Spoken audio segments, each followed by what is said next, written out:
आपके अपने YouTube channel VS smart study पर हार्दिक स्वागत है। जैसा कि दोस्तों आप लोग देख पा रहे होंगे, आज का जो टॉपिक रहने वाला है वो संधि है। संधि से जितने भी इम्पोर्टेंट फैक्ट है फर्स्टली मैं आपको वो बताऊंगा। उसके बाद जो है संधि से संबंधित जितने भी क्वेश्चन होंगे उसके आपको जो है आपकी प्रैक्टिस करवाने वाला हूँ। बहुत ही इम्पोर्टेंट है। जैसा कि आप लोगों को पता होगा कि बीएड है हो चाहे यूपी पेट हो, इन सब में संधि का रोल बहुत ही अहम होता है। 5 से 6 क्वेश्चन हर एक एग्जाम में पूछे जाते हैं। ठीक है, तो चलिए आज का जो टॉपिक है उसको मैं स्टार्ट करता हूं। फर्स्टली आपको पता होना चाहिए कि संधि किसको कहा जाता है। संधि तो जैसे संधि है दो वर्णों का जो मेल होता है, फिर उसमें जो विकार उत्पन्न होता है उस विकार को हम संधि कहते हैं।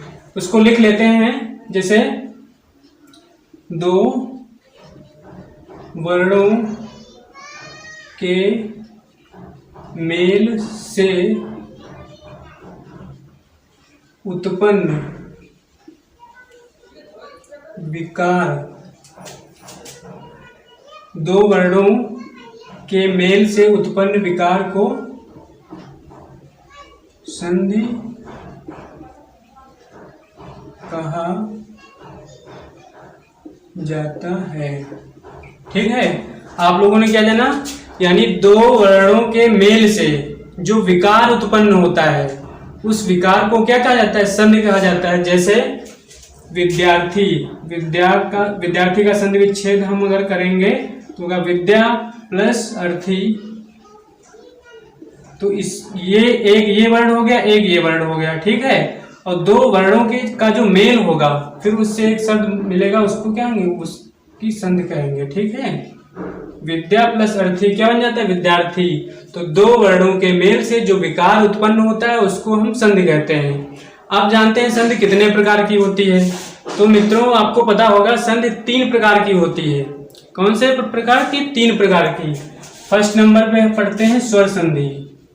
कौन सी, स्वर संधि। आप लोग छोटी क्लासों में पढ़ चुके होंगे मेरे ख्याल से।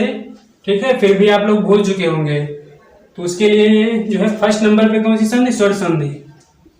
सेकेंड नंबर पे आती है आपकी स्वर संधि के बाद व्यंजन संधि। कौन सी संधि, व्यंजन संधि।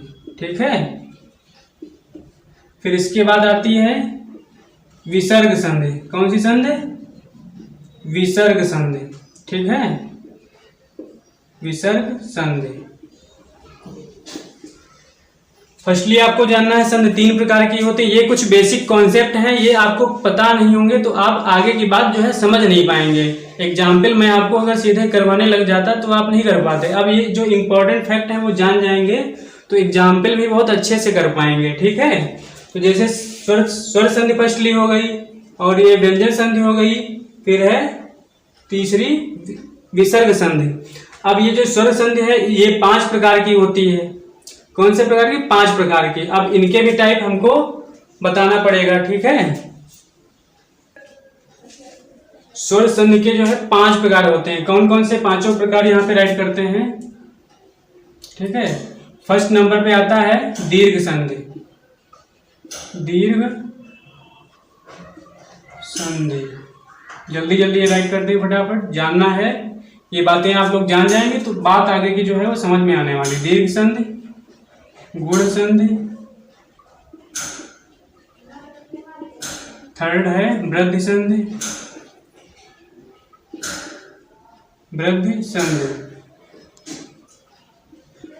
चौथी है यड़ संधि, यड़ संधि, 5वीं है आयादी संधि। आप लोग जानते होंगे, पढ़े होंगे अगर ध्यान आ रहा है तो। आयादी संधि। तो फर्स्टली आपने क्या सीखा कि संधि किसको कहते हैं, तो दो वर्णों के मेल से जो विकार उत्पन्न होता है उसको संधि कहा जाता है। जैसे विद्या प्लस अर्थी, विद्यार्थी। और संधियां 3 प्रकार की होती हैं, स्वर संधि, व्यंजन संधि, विसर्ग संधि। अब हम आपको पढ़ाने वाले हैं स्वर संधि के अंदर में। तो स्वर संधि जो है 5 प्रकार की होती है। दीर्घ संधि, दीर्घ संधि, गुण संधि, वृद्धि संधि, यड़ संधि और अयादि संधि। ठीक है, ये 5 प्रकार आपको पढ़ाने हैं। ठीक है, फर्स्टली आपको हम पढ़ाएंगे दीर्घ संधि। कौन सी संधि? दीर्घ संधि। ठीक है, दीर्घ संधि के अंतर्गत जितना भी इंपॉर्टेंट फैक्ट है वो सारे मैं आपको देने वाला हूं। दीर्घ संधि के बारे में आप जानते हैं। दीर्घ संधि किसको कहते हैं? जब दो ह्रस्व स्वर अथवा एक व दीर्घ, यानी एक ह्रस्व हो व एक दीर्घ हो, ठीक है, अथवा दोनों दीर्घ हो या दोनों ह्रस्व हो, इसका मतलब यह है। ठीक है, स्वर मिलकर दीर्घ संधि का निर्माण करते हैं। अब यहाँ पे बात यह है, आपको समझ, आप लोग जान पा रहे होंगे, जैसे ह्रस्व स्वर है, ह्रस्व स्वर किसको बोलते हैं और दीर्घ स्वर किसको बोलते हैं? तो जिनमें कम आवाज निकले यानी छोटे अक्षर, जिनको छोटे अक्षर बोलते हैं उनको ह्रस्व बोलते हैं, और जो दीर्घ अक्षर होते हैं वो जिनमें मात्रा वाले होते हैं, जिनमें मात्रा लगी होती है, उनको दीर्घ बोलते हैं। ठीक है, जैसा कि आप लोग देख पा रहे होंगे, यहाँ पे हमने कुछ एग्जाम्पल दिए हैं। जैसे यहाँ पे जो परिभाषा दी है पहले उसको समझना है। जब दो ह्रस्व स्वर, ह्रस्व मतलब दो छोटे स्वर, यानी जैसे दो छोटे मान लो आ, अथवा एक ह्रस्व, तो एक ह्रस्व अथवा एक दीर्घ, तो एक छोटा हो जाएगा एक बड़ा हो जाएगा, मतलब ये एक ह्रस्व एक दीर्घ। लेकिन मिल के बनेंगे क्या है? दोनों मिल के जो बनेंगे दोनों दीर्घ स्वर मिलकर बनेंगे। ठीक है, दीर्घ संधि का निर्माण करते हैं, तो मतलब बड़े अक्षर ही बनेंगे। चाहे ह्रस्व और ह्रस्व को मिलाओ तब भी दीर्घ बनेगा, ह्रस्व स्वर और दीर्घ स्वर को मिलाओगे तब भी दीर्घ ही बनेगा। ठीक है, ये समझना है आप लोगों को। तो यहाँ पे एग्जाम्पल फर्स्ट वाला है आ, फिर है ई, यहाँ पे लिख लीजिए अ मिलके क्या बनेगा? आ बनेगा, ई यानी छोटे अक्षर, छोटी ई यानी दो ह्रस्व स्वर मिलकर दीर्घ बनते हैं, और एक ह्रस्व स्वर और एक दीर्घ स्वर मिलके क्या बनता है? दीर्घ ही बनता है। ठीक है, यहाँ पे ये है। तो जैसे एक छोटा अक्षर है यानी ह्रस्व स्वर है, एक दीर्घ स्वर, तो मिलके बनेगा दीर्घ। यानी हमने एग्जाम्पल लिया धर्म, धर्म यानी अ है, फिर यहाँ पे अर्थ है धर्मार्थ, तो इसको क्या बोलते हैं? धर्मार्थ बोलेंगे। यानी एक है ह्रस्व स्वर एक दीर्घ स्वर इसमें निकलना धर्मार्थ, तो मिलके जो बनेगा वो दीर्घ बनेगा, यानी धर्मार्थ। क्या लिखेंगे इसको? धर्मार्थ। ठीक है, अब जैसे दूसरा है हिम प्लस आलय, तो क्या हो जाएगा? दीर्घ ही तो बनेगा इसका। हिम यानी आ है, ये ह्रस्व स्वर की आवाज इसमें आ रही है, इसमें दीर्घ की आ रही है, तो मिलके बनेगा दीर्घ, यानी हिमालय। हिमालय, तो देखो बन गया दीर्घ। ही माँ, तो माँ में हमने मात्रा लगा दी, दीर्घ बन गया, तो हिमालय हो गया। यानी इससे पता चलता है दीर्घ संधि है। ठीक, फिर अ प्लस आ यानी एक ह्रस्व स्वर और एक दीर्घ स्वर मिलके क्या बनता है? दीर्घ बनता है, जैसा कि परिभाषा में हमने आपको बताया है। तो उसका एग्जाम्पल जैसे विद्या प्लस अर्थी, जैसा कि हमने लिखा था विद्या प्लस अर्थी, तो विद्यार्थी हो जाएगा। क्या हो जाएगा? विद्यार्थी। यानी हो कुछ भी, बनना जो है दीर्घ ही, चाहे एक ह्रस्व हो या दोनों ह्रस्व स्वर हो या दोनों दीर्घ हो, मिलके क्या बनाएंगे? दीर्घ ही बनाएंगे। ठीक है, ये ध्यान रखना है, मेन पॉइंट यही है। अब जैसे एक है दीर्घ स्वर, एक यहाँ पे दीर्घ यानी दोनों दीर्घ है यहाँ पे, तो जब दोनों दीर्घ होंगे तो मिलके क्या बनेगा? दीर्घ ही बनेगा। जैसे विद्या है प्लस आलय, तो इसको क्या बोलेंगे? विद्यालय। विद्या प्लस आलय मिलके क्या बनेगा? विद्यालय बनेगा, दीर्घ संधि। कुछ इस साउंड वाले देखते हैं, ई साउंड वाले, जैसे दोनों ह्रस्व स्वर हैं तो मिलके क्या बनाएंगे? दीर्घ बनाएंगे। जैसे कपि प्लस इंद्र, यानी यहाँ भी ह्रस्व स्वर की आवाज आ रही है, यहाँ भी आ रही है, तो मिलके क्या बनेगा? दीर्घ बनेगा, यानी कपि प्लस इंद्र, तो क्या हो जाएगा? कपींद्र। बहुत ही ध्यान देना है, वीडियो को एंड तक देखेंगे तभी समझ पाएंगे। ठीक है, कपींद्र। फिर एक ह्रस्व एक दीर्घ स्वर मिलकर क्या बनेगा? दीर्घ बनेगा। तो यहाँ पे जैसे एक ह्रस्व है एक दीर्घ है, मिलकर दीर्घ बन रहा है, जैसे मुनि प्लस ईश, तो बनेगा दीर्घ यानी मुनीश। क्या हो जाएगा? मुनीश। ये ध्यान देना। ठीक है, जैसे एक दीर्घ है एक ह्रस्व है, पहले दीर्घ है फिर ह्रस्व है, तो नारी प्लस इंदु बनेगा हमेशा दीर्घ ही, नारींद्र हो जाएगा। नारींद्र, नारींद्र। ठीक है, मिलके हमेशा दीर्घ ही बनेगा। फिर क्या है, दोनों दीर्घ हों तब भी दीर्घ बनेगा। जैसे नदी प्लस ईश तो क्या हो जाएगा, नदीस।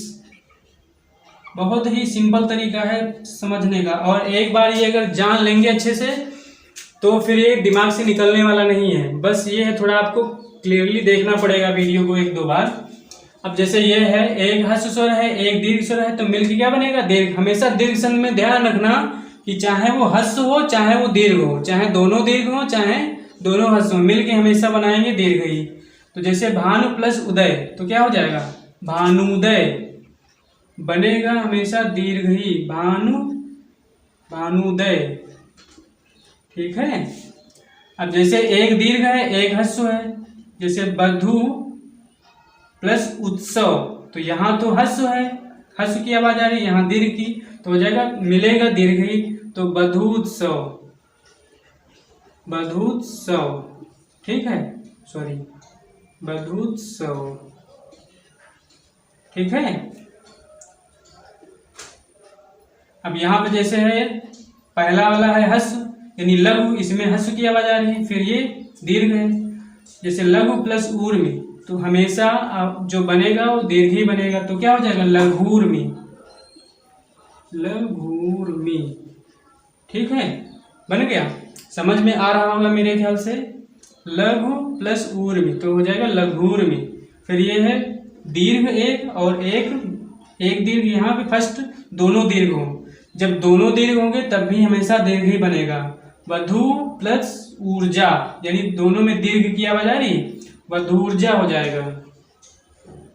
वधु प्लस ऊर्जा तो वधूर्जा। ठीक है,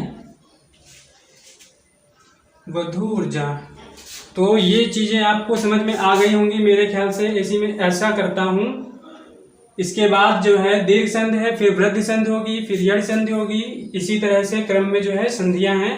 तो चूंकि यदि मैं इसी वीडियो में सारी संधियां पढ़ा दूंगा तो वीडियो काफ़ी लॉन्ग हो जाएगा, तो मैं नेक्स्ट वीडियो में अगली इसके जो है संधि वो पढ़ाने वाला हूँ।